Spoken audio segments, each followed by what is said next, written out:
Live from inside Porsche, Colorado Springs, it's the First Dibs podcast with our hosts, John Deisty and Justin Underwood.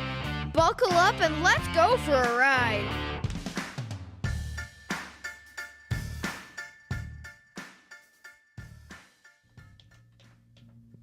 I turned the microphones on. Nice. That means it's Friday. We had no music. Yeah, I didn't have anything. I kind of like this whole not needing to come up with music thing and just going. Yeah, it's you just kind of go. It always feels like it's a scramble for me to figure out a song, and then I listen to 6 songs, so I don't have a depth of knowledge of this music that I need. And then just in general, and then like songs.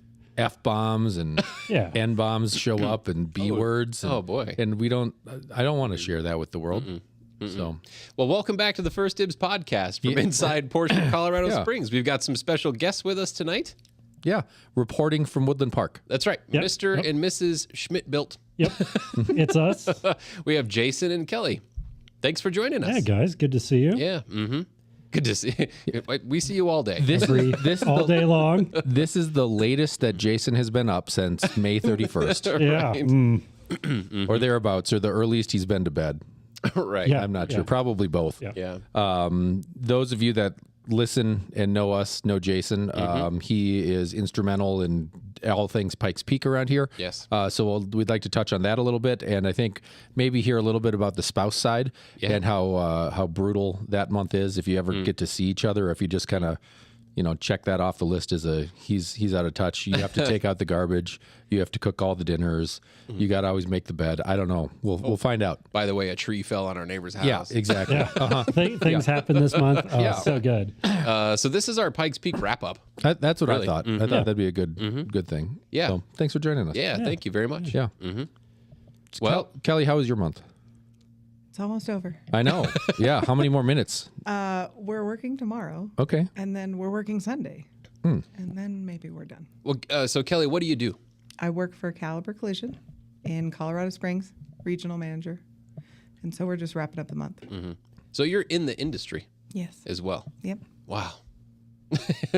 You guys get to share stories, all that kind of all stuff. Day long. Yeah. But what's cool is that you understand, what Jason is going through. And you go through that too. There's plenty of stressful things that you have to put up with in your company and whatnot as a constant. So we talk about it. Yeah. It's constant. Yep. Like the thing that we talked about when we met was shop talk. Yep. The thing that we still talk about every day is shop talk. Yep. And then the thing that keeps us up at night is shop talk. Oh yeah, it definitely can be. That is what keeps me up at night. Trust me. Yeah. That's good. No, I think that's good. That's why Lauren and I work. Is we have we talk about cars. Yeah. That's kind of that's the thing. If there's ever a lull, and we talk about other stuff too, like why our kids are shitheads. Right. And, right. We did that last night. Yeah. We did. That was horrible. Yeah. You read them the riot act. It was great, but still. Yeah, I did. I read them the riot act very nicely. They said, Mom, I think that you and Dad handled that very appropriate. Yeah. Good job, parents. Good job. For that. Yeah. gosh. So next time I need to fly off the handle a little more so you actually learn your lesson. Yeah. Is that what we heard? Yeah. That's what I heard. I mean, maybe I think they leared. They understood. Okay. Yeah, they're of the age where they can pick up on what we're really trying to do. They're Baroque roommates, is what they're. There you go. Yeah, I like that. Yeah. Get a job and pays bills. Yeah, not yet. Not yet. Well, I, for one, don't think any of your kids are poo-poo heads. Well, thanks. Yeah, they did let us come down here tonight, so yeah. Yeah. I like them. I mean, I just told them Oh, no option this time. that they might beat us home for the evening. And they were like, okay. Of the age. So. Right. Okay. So I think that gets the business out of the way. Do we have some business? Yeah. So we'll make a quick announcement that there's a company called CDK Global that is down and out. They were cyber hacked last Wednesday. Yeah. So it's been a week and a half that we have not been able to have any access to accounting, to inventory, to basically, kind of how we do business, at least on the sales end and on the service side. Absolutely. Yep. Everything runs through CDK. Kelly can't buy parts. That is correct. Yeah. Yeah. So they can't fix stuff. So we're kind of handcuffed with it's a network of over 15,000 dealers just in the U.S. alone. And I know that it's CDK Global, right? There's other things that they do outside the country. And rumor has it that pieces of CDK are starting to pop up in areas. And there's some dealers that are getting some access back, but it kind of doesn't matter because even on the bank aspect of it, they can't. It makes it difficult to fund deals. When there's certain things that need to be put together, like contracts and buyer's orders and stuff like that. So it's been a bizarre time. Yeah. Really. We should have some more information next week, though, because the dealerships that are coming up, they have a specialized group that is working specifically with them, almost a pilot, if you will, to see if what they are doing is going to work. Okay. And then they will roll it to more dealers. Right. Mm-hmm. Well, that's cool. Yeah. No, that's nice.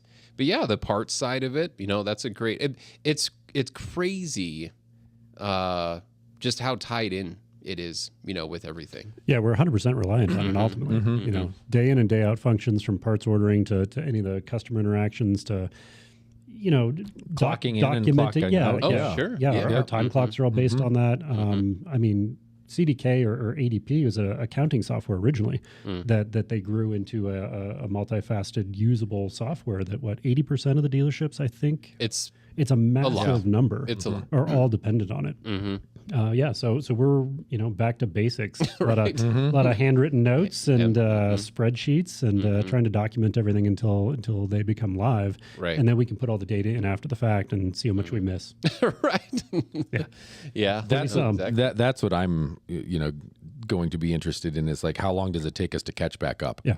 Because we're not getting leads. So if somebody wants to buy a car, usually you go to a website and you say, I want to buy that car. And then it comes to us and we say, hey, we'd like to sell you that car. Yeah. Right now it's like talking to a wall. Yeah. And you say, I want to buy that car. Hey, I want to pet that dog. Yeah. I want to pet that dog. And you can't pet that dog. Somebody in not yet. Eastern Europe says you can't pet that dog. The way that we have find to- out that we have leads is when the customer gets so upset that no one's responded to them that they finally just email or call the store. Yeah. Leave us a nasty Google review. Yeah. Do you exactly. turn into like a TikTok salesperson?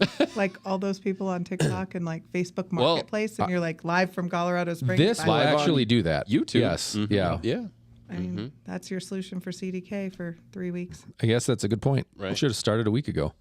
But If only you would have known. yeah. That sounds like a lot of work though. Right. Yeah.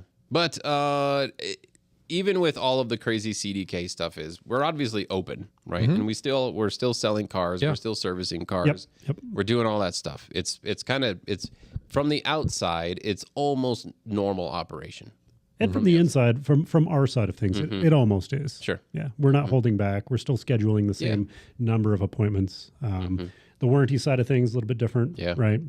But from a standard service side, where the parts are kind of a generic list of parts, there's nothing special that we wouldn't have on shelf. Even tire ordering or whatnot, we seem to be operating as per normal. Sure. All right. That's enough business. Yeah. Let's talk about Pikes Peak. Yeah. Nice. Yeah, Pikes Peak this year. I'm just going to let you guys roll with it. Yeah, so we haven't talked about it at all. We had some great shows, I think, running up into it, talking with Lonnie and Jeff and Romaine. Didn't get a chance to sit down with David, so you're going to have to fill in for that. But the race day was beautiful. Yes. It was. The inside of my ears are peeling now because I didn't. sun I that you didn't. saw I didn't. finally? Yeah, Yeah. I didn't remember to sunscreen the inside of my ears. Yep. So that's kind of fun, old man news. But it was absolutely gorgeous, and right from the start, it was the skies were parting. It was just a wonderful day, and I was expecting just everything to go off without a hitch and for it to be smooth and to see some records happen Yep. and that's not really what we got. No. It was about the slowest race I've ever been to. And not in terms of the times necessarily, but Yeah. the pace of cars getting up the hill. Well, we had like 20 red flags. Oh yeah. Oh, man. 30% of the field, give or take. It was Right. amazing. Yeah, it's a lot. Yeah. I mean, we came to the line 3 times to stage. Right. And we went back to the pits every single time, got the car back up, got it on warmers, and prepped it. And they give you about 20 minutes to do that every time. We weren't the only car to do that. Right. Yeah. You know, so if you count up the amount of cars that actually had to go back and re-prep and get ready to run, I think the Mobile One feed was like 9.5 hours long. Right. Flag to flag coverage. Yeah. That's longer than almost any of the races I've ever been to. Yeah. And we had no weather. It was beautiful. Yeah. It was You know, it was a perfect day. It was rocks and cars on fires Yeah. and coolant lines. Yeah, And constant. Yeah. Yeah. And granted, the temperature, the decently high temperature had a lot to do with the cooling issues that a lot of the cars had. yeah, it was hot. The inability to fully test the course from start to finish, you'll never know if your car is going to make it past, say, halfway or the 3/4 mark before it starts to overheat. That's something you always have to compensate for, but you can't really test or plan or assume for that, right? Well, and practice was a little condensed this year too, right? They Well, had- and weather heavily impacted practice too. I mean, we had several sections that we couldn't practice on. Upper and middle section were closed a couple times. So Kudos. I mean, I'm glad you mentioned the Mobile One streaming service Yeah. they did. I mean, kudos to that announcer. oh, he was on it. He was on Yeah. it all day. Yeah. And he never skipped a beat, right? The guy didn't get many breaks. No. So, No. I mean, he was there. He was there all day. Yep, and they had a ton of guest speakers as they always do, and there were a bunch of faces that we obviously know that really helped get the word out and talk to people who are watching worldwide, obviously, and kind of discuss the race in detail. And that's important when you have a lull between a green flag and a red flag and getting the race going again. You can't just have dead air. So we had a bunch of special guests up there that were speaking and saying their piece and talking about specifics about the race or cars in general. And it's Mobile One actually puts a pretty good show on, and they happen to be our primary sponsor this year, so we're really happy to get them on board. I think we made them proud with our efforts and getting a first in Time Attack 1 with a pretty decent time. We wanted a little bit better, obviously, but everybody deals with mechanical issues and other unknowns, and that's kind of the point of really what we do. It's a test of not just a machine or the components you put in the machine or how fast it'll go up the mountain, but the crew and how they work together, and just the culmination of all of that on race day is really why we do what we do. So, Mobile One was probably really happy with it. We've had a huge list of sponsors that came on board this year. I don't have that list in front of me, but want to thank everyone who provided either components or a monetary gain, for us to be able to run that car. Because without sponsors, the dealership really can't and should not fund a program like that, which we have done in the past, obviously, right? Oh, So this year was a good change, honestly, and the crews worked together very well. The eye contact was obviously very well noted. We didn't have to say, okay, you do this, you go do this. It was just look and watch and be on the same page as everybody else. And it was a cohesive unit, which was a good change over the last previous years or 10 years or however long we've done this for.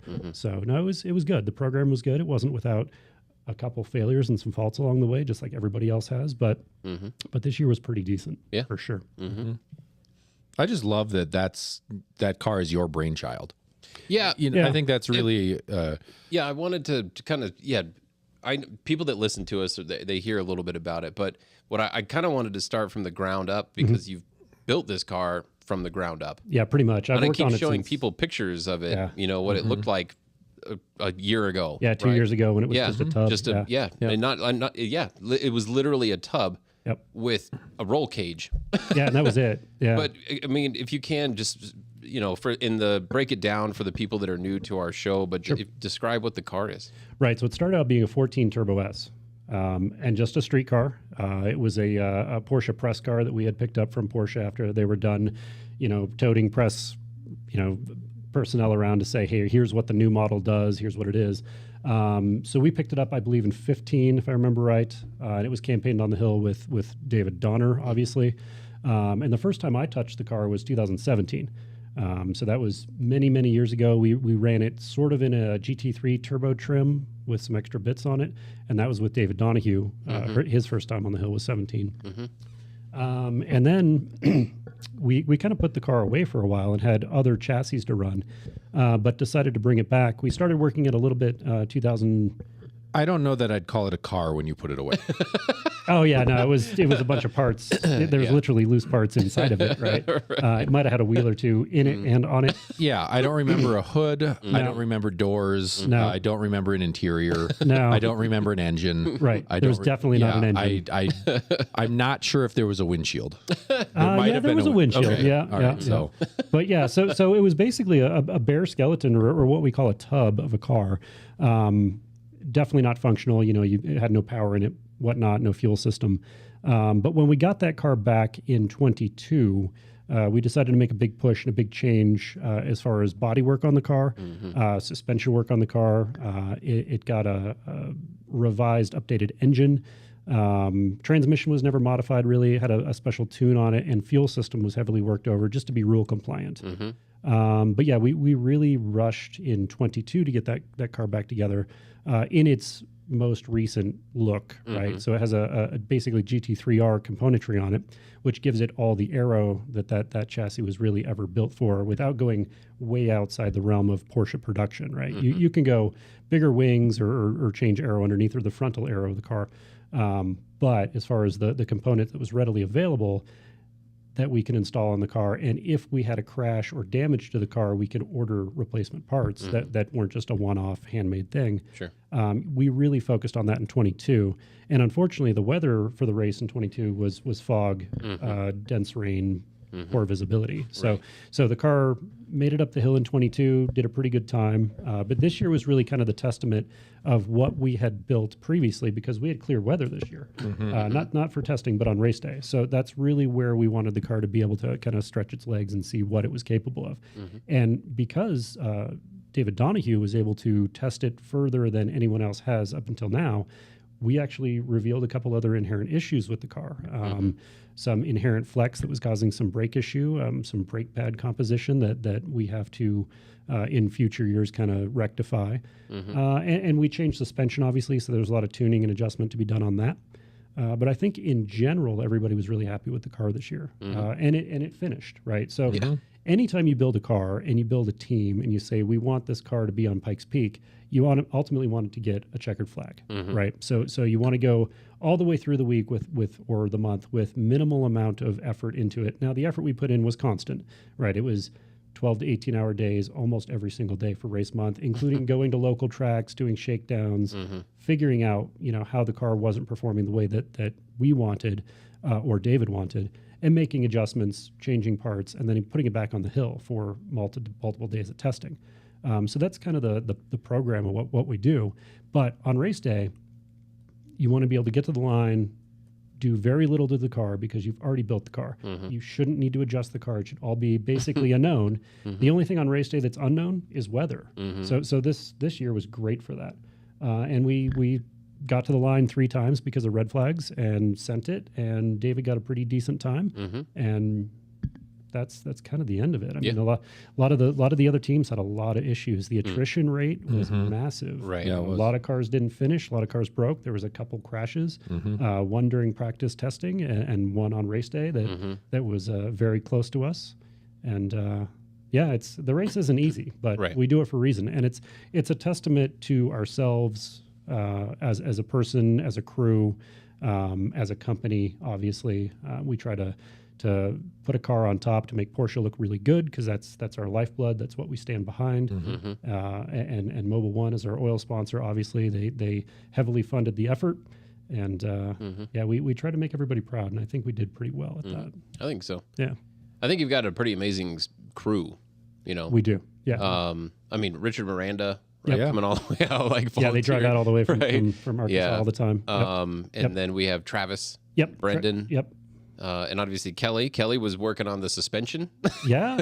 You were in here one of those Saturdays. Yeah, before the others could get here, Kelly was replacing suspension in the car, which was pretty doing awesome. wiring for the suspension.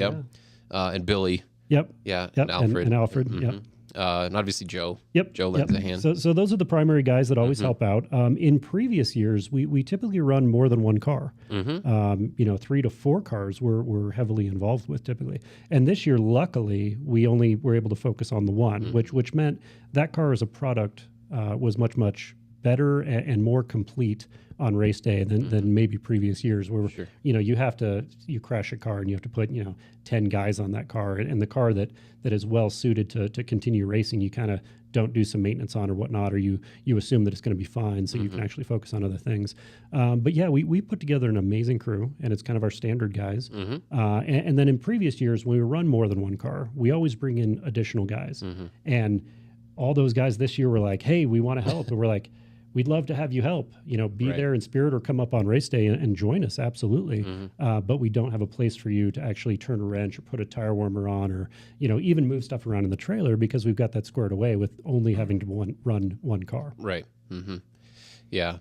It just kind of came to me as far as when you're doing race cars, when you're the tech doing race cars, it was explained to me by a mutual friend of ours years ago where when he came out of the kind of the warranty shop, if you will, the everyday service shop, and then went into the race shop, his mindset changed. He said it didn't really go, it changed from, not knowing what my next paycheck is going to look like to worrying about, I hope the driver's safe. Right. Right. So through the process, but on race day, so when the car gets to the line, like, so when David staged, can you explain what's going through your mind from the time that he hits the staging point to the time that he hits the finish line? So for a lot of people, there's that unknown, right? And there's a lot of stress. It's the car's got to make it. And what happens if there's a safety event or whatnot, or an off or a crash or call. Personally, when I get the car up to the line and it's in the box, right? So you have two different staging areas. But you get it up to the box where the flag guy's standing there. He's about to wave the green flag. I usually just shake the driver's hand and say, good luck, have a good, quick race. And that's about it. My mind is always typically really clear right then because you've done all the work. That's the time where you take the breather. And then as soon as the green flag waves, you take a step back and you listen to the car for the first 5-6 turns, and you can hear the exhaust note. And then you wander over to the monitor and watch the sector times, and that's it. I mean, there's nothing you can do at that point, but hope it crosses the finish line. So that's about all that's going on, through my head. And then there's the competition thing where if somebody else in class is close, you start doing comparative sector times, and you're like, well, this was slow, but this was fast, and this was fast, so now we're ahead of that person if we want to, come out on top of them. But that's about it. Race day for a crewman should be the most relaxed. You've done all the work. just send the car, make sure there's fuel in it, and make sure the tire pressure's good, and then the driver is ready to go. Right. Same thing with the driver too. So being a crew chief or even a lead technician working directly with the driver on race day, you should be cognizant that the driver is calm and not stressed out about anything. They shouldn't be thinking about anything in addition to just getting in the car. They don't even really have to think about belting themselves because you're there to do that. You're making sure they're hydrated or everything else that a driver would potentially do for themselves leading up to race day. You need to make sure that driver is taken care of so he just focuses on the turns ahead of him, right? So that's it. Sounds so relaxing, doesn't it? Right. Jeez. Well, yeah, it's a lot of unknowns and a lot of stress and a lot of late nights until leading it's not. up to that. Until right. it's not. And then it's like, oh, geez. And it's done. And it's gone. Here it goes, Yeah. right? We've done everything we can do. That's it. Yep. And Kelly, what's going through your mind? Same time period. A lot of the same. Yeah. Yeah. So I try to echo what he's doing if I'm there on race day and I'm an active crewmate. Then I'm looking at the car before we stage to make sure that we don't have any leaks. Double checking the items in my head to make sure what were our pressures. Did we put all the caps on? All the simple stuff. Yeah. We know that our driver is well hydrated. He has his sunscreen on. He had the appropriate food at the appropriate time. And Yeah, that it's important. his mind is clear. It's surprisingly important because bad things happen when your drivers don't eat. Well, and it's so early. And, I would guess, David probably left a couple hours after he was supposed to. Yeah. So if you had planned to eat at 2 a.m, Right. and then now, and so that's when you eat, and now you're supposed to race at 6, and instead of racing at 6, you're racing at 9. Yep. Well, Yeah, so it makes sense to have somebody else, Mm-hmm. you know, take care of you like you're a little baby. And on that note, you're also looking at like sun and the amount of heat that's in the car. Do we have both doors open? Are we fanning the driver? Do we need to block him from the sun? Does he need anything? And then watching the cars around, make sure that everything is where it needs to be so that when he's ready to pull up to the line, one last look, make sure there's nothing that looks off and send it. Then you just wait and go watch the time. Right. Now that doesn't sound that relaxing. I mean, that sounds like there's a lot. I mean, there's a lot going on. There is a lot going on, but it's a program, right? It's a process. So once you know what your process is, whether it's just you as a crewman, you know your own process, or the entire team working together, right? It's a recipe and it's a process. And once you have that down, there's a lot of aspects of it, but it should go smoothly. And even if there's one small thing that doesn't, you can't let that hold you up just to get the car to go on stage. So It's also muscle memory. it is. So you put yourself, it's just people, places, and things. And so depending on where the car is and where the driver is, you're putting yourself in a specific space. And then you have to make sure that your crew chief or your lead technician knows where your space is and where you're supposed to be. And so that's something that also helps with muscle memory because you always know where your people are. And that helps all the people, places, and things move where they need to without having to think. So it's there's a lot of clarity that comes with it. And if you're not clear, something's wrong. That sounds so easy. Well, You know, Well, you've seen it do this a lot. just go You've seen us stand do over it. there and do what you do. Right. You'll be fine. Yeah. Okay. All right. Well, Well, and as a crew chief, you know, you talk to your crew. You're like, here is your task on this day, right? So during practice, we all might move tires, or we all might get the tire warmers ready, or the generator, you know, or you know, if one person's doing something that they're usually not doing, and there's something that somebody else has to fill in, we'll do that, right? But on race day, everyone has a specific purpose, a specific point, and it's simple. It's like one or two things, and that's all you have to do. And if you do anything additional to that, it'll throw off the process. Or if one person who doesn't have a direct hands-on typically wants to step in because one, they get excited or they see something that they feel needs to be done, that can cause a little bit of ripple in the process, right? So you just try to keep that all in control and enjoy running a car. Yeah. I mean, fuel and tire pressure and safety and making sure the driver is ready to go. And I mean, you know, the car's ready to go. You've worked on it for a month straight. So, you know, it's a process. And even doing like other hill climbing or dirt rally or whatnot, it's the same kind of process, right? Car's a car. You still got to get a driver in it. It burns fuel. You know, you might change your timing a little bit, might accelerate or slow things down. But that's just kind of it. It's the same process. when you're in the pits getting ready, and you're there for quite a while, do you ever look around and notice other teams that are not put together and say like, oh man? Yeah, quite commonly, right? Really? So you have a lot of different types of teams, right? And you've got pro level teams, you know, that bring millions of dollars to the line, and you've got teams that are really well experienced that are not overly funded, right? That have their ducks in a row and they know exactly what they're doing. And then you've got amateur guys that, you know, bring their buddies to help run a car, right? So on Pikes Peak specifically, that's kind of the cool thing about it, right? So if you get accepted, anybody can bring it up there, you know, put their program together as in-depth or not as it is, and they're all having a great time. But yeah, does everybody have it together all the time? No. You know, have there been times where we haven't had it together? I'm sure, you know, not in a bunch of years, but yeah, we pretty much have a good program, and that's why we're productive on race day. That's why we have a really high finishing count ultimately. Now, yeah, other teams that are pro level teams, sometimes they have a down year or a down week or whatever, and they don't have it together on race day or practice days. And the result can either be, you know, an off or, you know, a failure of a component or, you know, some kind of dangerous incident. You know, crew members get run over if you know, you're fatigued or you're in the wrong area. If things happen, you know, so.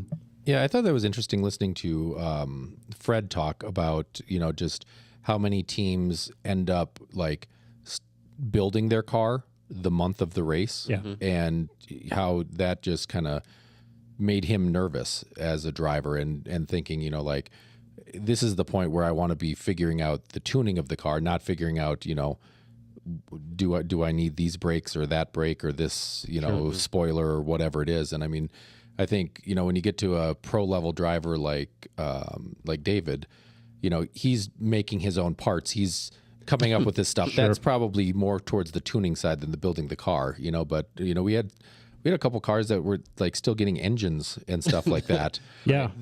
Days before tech, Right. or the day after tech and stuff like that. And that, I don't know. Yeah, it blows your mind, doesn't it? It's, and I mean, a little bit, you understand, like, building a car is hard. I've been trying for 20 years to make a little old Volvo work, and I have not been successful. Right. So the amount of effort that's required just to build that stupid thing is a lot. And then when you deal with cars that are going hundreds of miles an hour up a mountain, I think they clocked fastest passer at 143. Yeah, it's pretty quick. Through 16 mile, I think is where they have the timing stuff set up. I don't know where that is, but and I don't know where we fall in that, but that's an LMP3 car, so it's probably going. It's pretty quick. It's probably going pretty quick. Yeah, well, I mean, you can look at your final times or the times it takes to run, all the sectors, whatnot, from start to finish. And cars that are big power and big aero, it is surprising where you have a car that finishes at a similar time, right? 10 seconds apart or whatever. So from a performance standpoint or a top speed standpoint, there's it ebbs and flows. So you take some and you lose some, right? So some cars are high handling cars, or some cars are really high speed cars, right? But from start to finish, all that's going to kind of balance out ultimately. Sure. I like the point that, and Fred had talked about it, and you just mentioned it. You've got professional level teams and amateur teams. So I was explaining this just the other day to some people that still, I mean, because we meet people every year that have no idea, what this event is. And getting to talk about it is kind of fun, right? But the side where you've got this little French guy from France, being supported by a major car manufacturer that puts millions of dollars into this campaign every year, right? Just to go, right? Not necessarily looking to make a world record or whatever, but just to do it. And then you've got like the Vashholts, from Woodland Park, right? That make their car, and they're competing. Now, they have different classes, right, or whatever, but you're putting these guys. Either of them could win. Either of them could be the king of the mountain. Absolutely, right? So you've got a giant corporation pouring millions of dollars into their program, and then a guy that scrapes together whatever he can put into his race car fund. Yeah, a couple $100,000 max. Right. Yeah, and they're on at the same race on the same day, and competing with each other. I think that's amazing. Yeah, I think that's awesome. That's kind of the spirit of the hill. Yeah, I mean, you can't do that in F1, right? If you don't have a couple $1 billion to your name, if you're not funded, you're not going racing. Yeah. Right? So I think it's pretty epic. That with it, anyone can do this, right? Anyone has an opportunity to do this if they want to try. And I think one of the things that we do, we do it well. And one of the things that we do along the way, along race month or leading up to it, we share knowledge and know-how. And if anybody has a question, it doesn't matter if they're a competitor or they need a little tip or a trick to get past whatever they're going through, whether it's mechanical or mental, it doesn't matter. We're going to help them out. So the amount of times that my phone rings off the hook is almost a constant. How do I do this, or do you have this, or what do you think about this? I had to know how many stickers to give to Romain Dumas' team, and he you answered, called me. and I found him. Yeah, I was part of the effort this year. Go to this drawer and count out 6 of these. And That's awesome. That's fantastic. But no, I mean, think about how just silly that is, and that was. That was actually 2 phone calls, not just one. Right. Because first I had to find them, and then I had to know, do I give him all of them or not? Right. So anyway, so our car is going to continue development. Yes. Is what it sounds like. We're going to continue to use that as kind of the Porsche Colorado Springs car, right? It's a great platform. We can build infinitely from there until some new tech comes out that we really want to try to achieve. Like a 992 Cup. Or something electric, or who knows, right? Yeah. You never know what the new chassis are going to yield as far as, if we can build one into a race car, if it's already a production race car. The sky's the limit. Or if we can get our hands on a 919 engine and stuff it in the race. Right. So you always need more power. You always need more aero. That's what Romain said. He said we'd asked him, he's been racing electrics. He has the overall record, which is an electric. I got to see the new King of the Mountain documentary. And Robin Shute was speaking as with part of that, and he was going to run an all electric and pulled out. But one of the questions that was asked of him is, what do you think is going to be the fastest car on the hill? Obviously, it is an electric right now. Do you think gas can take that back? And his answer was yes. And when we asked Romain, his answer was also yes. Right. So I think that's kind of cool that it's actually like a fight now between electric cars and gas-powered cars up there. So Right. it'll be fun to see that develop. Right. Yeah, I totally agree. And with the new technology that's being developed, even the street cars that Porsche's coming out with turbo technologies, if we start putting hybrid turbos in our car, who knows, right? So we can really play with technologies that are available today without having to bring a semi-sized battery on the hill in order to charge our car, right? So fuel from an ease standpoint and a power production standpoint is still, I'm not going to say better, but it's easier than electric, right?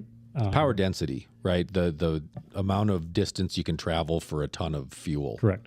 is probably a lot farther with gas. Yep.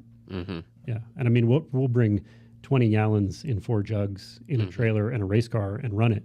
And with the electric programs, it's, a truck and a trailer with batteries or a giant generator just to be able to do it. But they're doing it, right? So with the IDR, a couple years ago, they had to bring a giant generation truck with fan blowers and everything.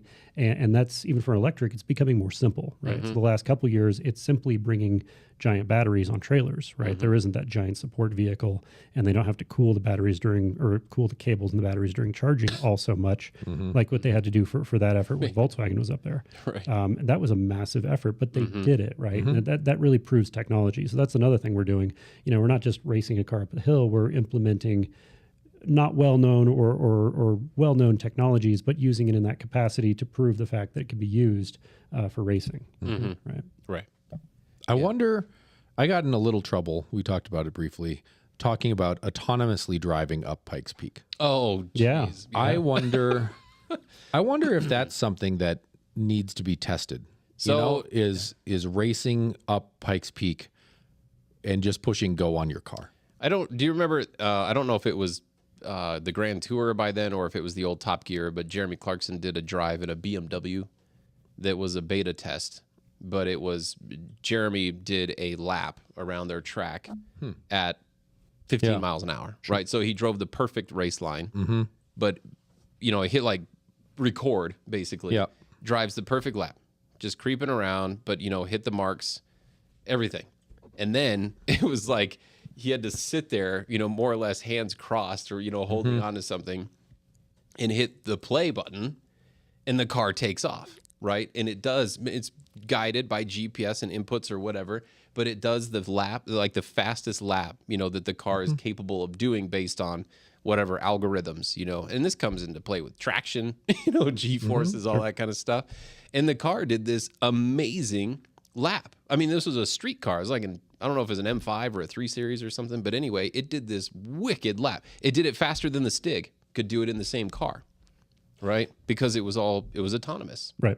So absolutely. I mean, I think the average family caravan takes 40 minutes, right, to get up there, and you 25, depending on who's driving it up there. so, Yeah. but you do kind of the perfect lap. You can avoid the big dips in the road, that kind of stuff. And yeah, send it. just see how it does. I bet it does pretty good. I think once, and this is a sticky subject, but once AI really gets implemented in controlling vehicles that are on public highways, it really needs an intelligent, it can't just be an algorithm that says, go from point A to point B. It's got to adapt, right? And it has to be a fast enough processor to be able to do that. So being fully autonomous and being semi-intelligent is really the only way to have some kind of safety around it.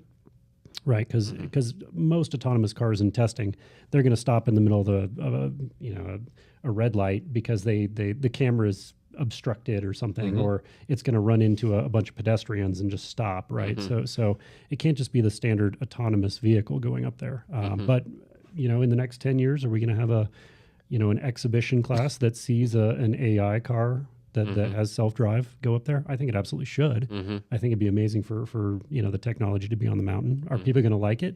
Some will, some won't. Right. Nobody likes change, but Yeah. it's on its way. Especially Porsche people. Porsche people don't like change. No. Well, the purists don't. No. Yeah. And the non-purists, they're like, yeah, let's change it. Yeah, whatever. Yeah. Let's see what it'll do. Wow. Yeah. It's a great idea.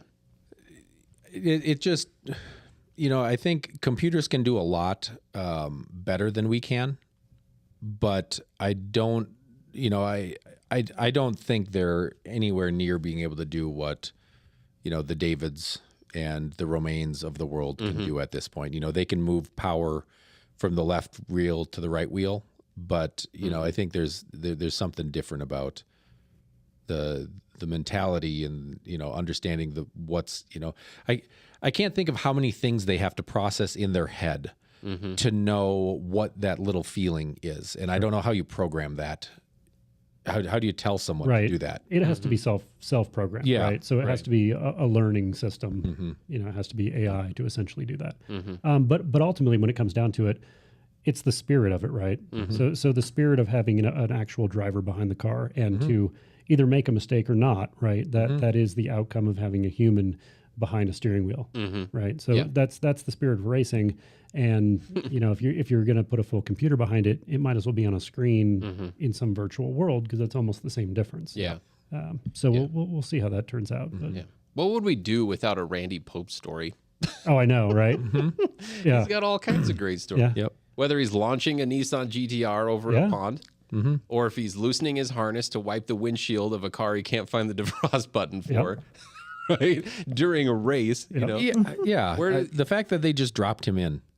And his time was really good. It was very good. Yeah, it was really good. Really, really good. Yeah. I was happy to see him so high up on the leaderboard like that. He was in the news because someone else was talking about it. He wrecked someone's Lemons car. He dropped in for someone's Lemons race and he wrecked the car. And so supposedly there is a GoFundMe page out there for these people to replace their Lemons car due to Randy wrecking it. Yeah, things happen. Yeah, hey, I mean, Fred had talked about it as far as it's, and to John's point, as far as what AI doesn't have, they don't have fear.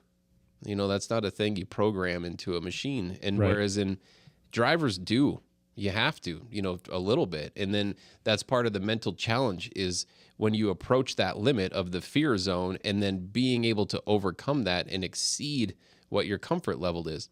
Most people in the world can't do that, right? They can't exceed what their fear tolerance is. And these guys, the Davids and the Romains of the world, they're able to not only approach it fast, but then it's, do we push it? Yeah, let's push it. Right. Or no. Right. I've been here before. This is bad. This ends bad. Right? Yeah. But I think, overcoming that's a huge obstacle. That's a huge obstacle. I'm trying to think what Jason's next project car would be. If you could start again fresh, what would you buy as a retired press car? And then start developing. I've heard that it's a bad idea to take a street car and make it a race car. It's an expensive idea. It's hard. Yeah. It's hard. No, I mean, it's easier to take a car that's purpose-built and modify it for the condition you want to operate it in, right? It takes exponentially more time and money to turn something into something that it was never intended to do, right? So I'm hearing Jeep Gladiator. Oh, yeah. Right. Yeah, I don't know. So to answer the next chassis, to run on Pikes Peak, it's, you'd love to say, well, let's take a 919 Evo and get some more power out of it and lift it up a little bit and actually make it be able to turn around the switchbacks, right? Because steering lock to lock, it's never going to do it, right? So something that would be a hypercar would be really interesting to get up there. And I think that would be, the next step in something that I would, if I could say, all right, let's get a $10 million car and take it all apart and change it just to run up, 9 minutes on a mountain. Yeah. It would probably be a modern hypercar chassis, something that they would run in Le Mans. Don't give that idea to Joe because he'll do it. Oh, I know. Yeah. Sure he's listening. We got to do the Audi Sport Quattro thing and shorten it. Right? Just shorten the wheelbase because then I think you can make the turns. Yeah. Romain had said on our show that, the 919 engine, it makes, what do we? I think it was 600 something horsepower. Yep, and 80 kilograms. Yeah, weighs 80. Yeah, super lightweight. So that's key, right? So it's like an Amazon box. Yep. Yeah. It's like the size. It's tiny, for what it is. Obviously, the 919 has the electric side of it as well, right? Yep. But yeah, that'd be pretty insane. I'm sure there's a retired car sitting I'm around sure somewhere. there is. They'll donate it. They'll you never donate know. it to the cause. Yeah. Yeah. Well, and after your guys' performance this year, I would think that, I mean, so it's awesome having Mobile One as a partner with all of this stuff, obviously, right? We love Mobile One. We love Yokohama. We love all the people that participate in it. Yep. We're waiting for our, what do you call it? Sponsorship checks for the podcast. Oh, they're coming. So, okay. I just forgot to put my change of address, but anyway. Yeah, there you go. But after this year's performance with all those, I mean, the big players, right, in this world watching, Yep.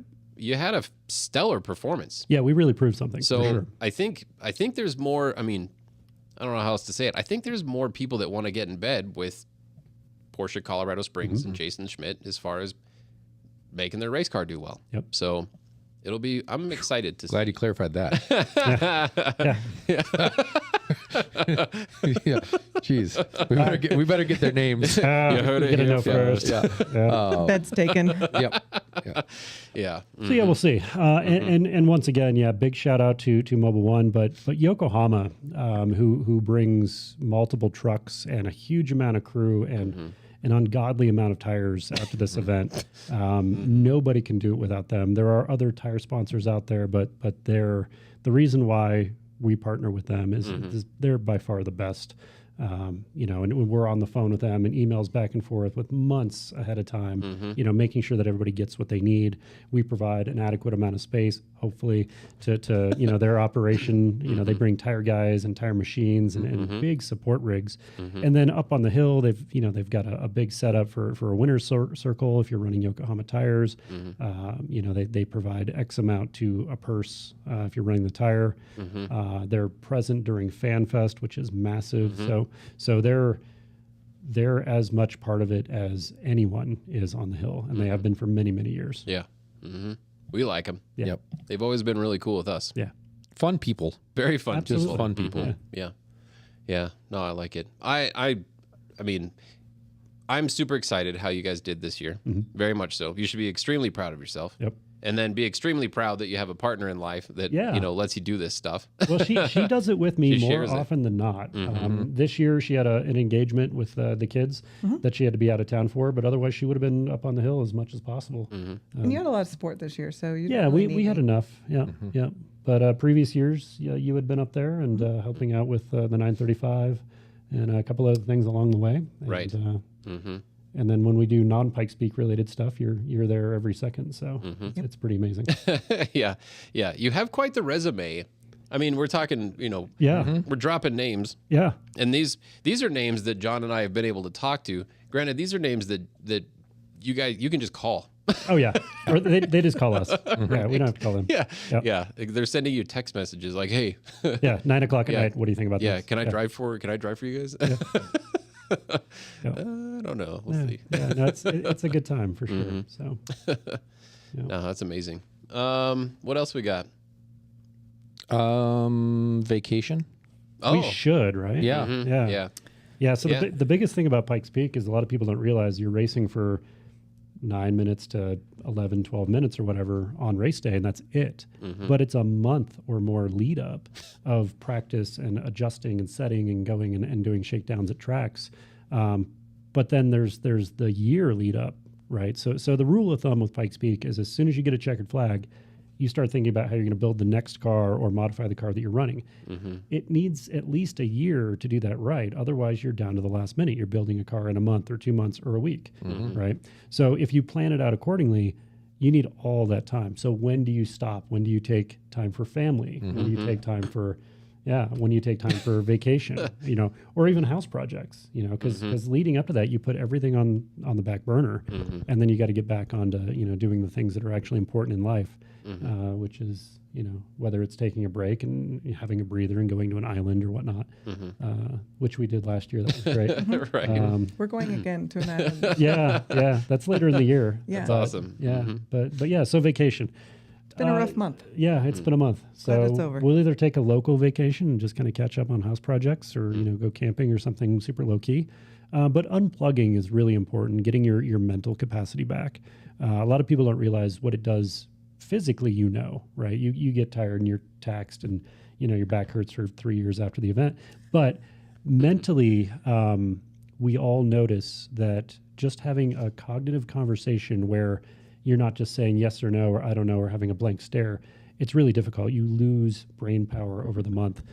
So you need to really kind of back it down a lot and gather yourself and heal. Yeah. Lauren and I got into a domestic. What? Yeah. I almost went to jail. Yeah, but that was like a pillow fight or something. No, and- okay. So I almost went to jail once on the mountain. I was watering a pine tree, Yeah. and the sheriffs drove by. And they pointed out that They don't like that. they pointed out that the porta potties were just right up over there. Yeah. So to the But have you I seen think the line to the porta potty? That's what I It's was gonna say, but incredible. I just said, "Thanks for looking out, officer." Yeah. And yep. Yeah. So that was number one. And then so we've been up, we woke up at 2:30. We got up the mountain, dropped off our stuff, and usually they let us like drive up, unload, and then turn around and come back and park. Sure. This year they wouldn't let us go far enough, so it was a mess, and so we drop people off, we walk up, whatever. We were waiting for the shuttle. The shuttle never came. The shuttle never came. The shuttle never came. So then we started walking. Then the shuttle came. Yep. So we wasted it. I heard that a lot. Yeah, we wasted half an hour waiting for the bus that showed up 5 minutes after we started walking. But the day was great. And then at the end, our best buddy Jeff had an off and Right at the end. freaked all of us out. Right? It was like about. I've got a set of. I had my phone doing like shot, and then I stopped as he was about to. He like passed a truck right before the starting loop, and I couldn't see him, so I stopped. And then we saw a puff and heard a bang. Yeah. And like Lewis took off instantly. Like Lewis and Jeff are buddies. It's and so Lewis is freaking out. So I'm like, "Where's Lewis?" And so I start running. Now we're all running, and I jumped a fence, and I'm up there, and I'm getting yelled at by another police officer. And then Jeff comes out of the woods and he waves, and he's fine. We're like, "Oh, Yeah. Yeah. Luckily, his off occurred really low on the mountain. yeah, It can occur anywhere, and sometimes you don't have a good out, right? Yeah. So it's not just off a dirt berm and into a couple trees, which is kind of a soft landing ultimately. If you do it where there's a drop off or a lot of large rocks, Yeah. or something that could potentially cause a roll at a higher speed. The first couple turns are pretty good, but you get up into turn 2, turn 3, you're at pretty good chat, and if you have an off there, it's not necessarily good. But then up top, there's drop offs. it gets worse. It gets the longer you're exponentially driving, worse. the worse it is Yeah. if something bad happens. Yep, So absolutely. we were very thankful that he was okay. Right. But we had packed up and we were getting ready to go because the race had been so long. We were like, well, we'll watch Jeff go. We'll wait for the time. Then we'll leave before the parade of champions so we can get down the mountain and kind of, we're all getting hungry again. We've eaten through all our food. We've got one bottle of Smart Water left. We're done. Yeah. So I had planned to walk down and grab the car, but I didn't because I was waiting with Lewis because I just wanted Lewis to be able to like see Jeff, give him a high five, and say glad you're okay, so we could go right. So we're waiting. My wife ends up walking down to get the car with my dad. We're gonna just go meet them right where my dad was parked. He had already come up, so we go there. We're waiting now. There's no car. They're not there. So now we're like, well, and then my mom says, well, I thought there was a sign that said no uphill traffic. So we're like, okay. So we start walking down. So we walk all the way down to the reservoir. Nobody. And there's no cell service anywhere. It's right. Super, super patchy up there. So my mom keeps walking. She walks across the reservoir. Finally, she finds my dad, but we can't find Lauren. So now I start walking back up the hill. And now it's like 6 p.m. Yeah. I'm out of water. I'm nuked. I'm sunburned. I'm just cooked. And I'm not upset about it. We've had a great day, but the emotional train wreck of watching, this guy you love crash into a hill, like that's just, fight or flight and adrenaline and all this stuff. Yeah, right. And then we're exhausted. And then so finally I see her car and I'm like, oh, thank God. And I turn and I look and she's walking down a hill and she's not happy either.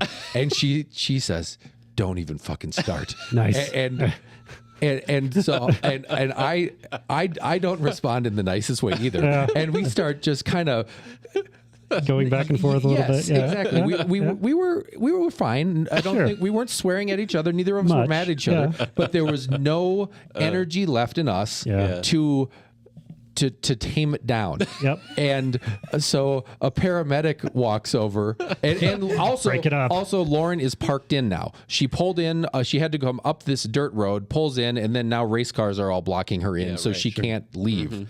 And so the paramedic firewoman comes over, and we find each other, and all is good. And I'm like, no, thank you, it's all good. And Lauren's like, no, it's okay, we're fine. And we're still at like here, you know. And so finally we get in the car, and then we're still yelling at each other.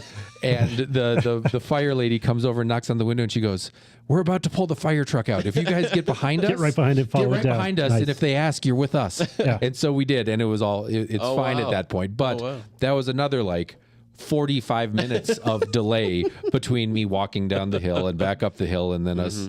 But point just being like, it's exhausting, and all we were there doing is having fun. Yeah. Right. Yeah. It Even is from the And, start. and for one day, Yep. Right. not for a month. It's So, exhausting for 30 as well. Yeah, so I don't know what kicked me into that story, but now you all got to hear it anyway. Yeah. Yeah. So, It's rough. yep. One day's rough, 30 days rough. Yeah. Yeah. Right. Yeah. So- Yeah. And it's it's a huge chunk of the year if you think about it. 30 days, it's 1 month. It's a 12th of our year that Yeah. we give every single year to the race. And you know, you once you get done with it, you kind of take a step back and you're like, wow, that took a long time and a lot of effort for what we do, but we keep doing it. Yeah. What else would you do in June? What else? You know, I've missed 5 races since like 1992. We do nothing in June. June Yeah, I think you'd, you could choose to vacation or just choose not Yeah. to. I took a year off after 2019 just to kind of, step away from I don't want to turn wrenches on this car for a year because I needed that. So Yeah. you can do plenty of other things. There's nothing to be done but racing. Yeah, in it didn't June. seem like it's me. There's a lot of really other- nothing ever to be done except Yeah. for racing. Yeah. Well, In the middle of winter, you're like, God, when's our next race? When are we Yeah. going to go? You get you get stir crazy. Yeah, we do. Yeah, it's funny. And then we count the days till the next race. Yep. So Wow. That's fun. yeah. It is. I think we should end on that. All right. Agreed. What do you think? Yeah. Anything else? Well, Kelly, you got anything to plug? No, me neither. did anybody watch In Living Color as a kid?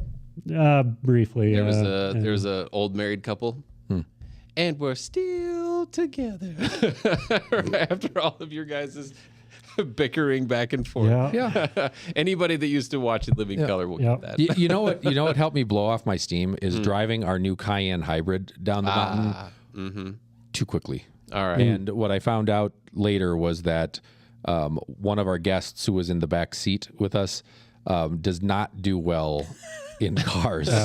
So she almost had to tell me to pull over. And so Elise, just tell me to slow down next time. It's totally fine. I was probably not funny. being totally reasonable. Yeah. All right. All Okay. right. So on that note, Yep. for the First Dibs podcast from inside Porsche Colorado Springs, I'm Justin. Oh, I'm John. And thank you so much, Kelly and Jason, Yeah. for coming to join My us. Pleasures. All right. Everybody have a great weekend, and please have a fun and safe 4th Oh, of it's July. the 4th of July. Yeah. Don't blow up your hands. Do Don't not blow blow your up hand your off. hands. All All right. Thanks, See you everybody. guys.